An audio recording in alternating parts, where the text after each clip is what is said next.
ആദ്യം കുറച്ച് വെളിച്ചെണ്ണ ഒഴിക്കാം. എന്നിട്ട് 2 കറിവേപ്പില ഇടാം, സവാള ഇടാം, തക്കാളി ഇടാം, പച്ചമുളക് ഇടാം, ഇഞ്ചി വെള്ളുള്ളി പേസ്റ്റ് ഇടാം, ആവശ്യത്തിന് ഉപ്പിടാം. എന്നിട്ട് നന്നായി വഴറ്റുക. നന്നായി വഴഞ്ഞു കഴിഞ്ഞാൽ മുളക് പൊടി, മഞ്ഞൾപ്പൊടി, ചിക്കൻ മസാല, കുരുമുളക് പൊടി എല്ലാം ഇട്ട് നന്നായി പച്ചമണം പോകുന്നവരെ വഴറ്റുക. അതിന് ശേഷം പച്ചമണം മാറിക്കഴിഞ്ഞാൽ ഒരു മുട്ട കലക്കി ഒഴിക്കുക. കലക്കി നല്ലോണം വറുത്തെടുക്കുക.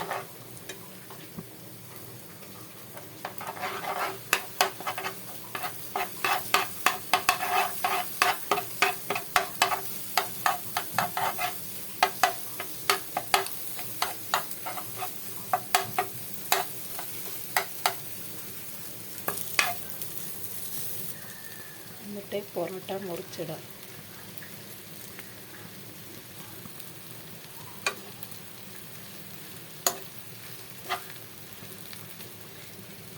എല്ലാം മിക്സാക്കി എടുക്കുക. എന്നിട്ട് ചിക്കൻ്റെ ഗ്രേവി ഇതിലൊഴിക്കുക. എന്നിട്ടെല്ലാം ഒന്ന് മിക്സാക്കി എടുക്കുക. കുറച്ച് മല്ലിയിലിട്ട് കൊടുക്കുക.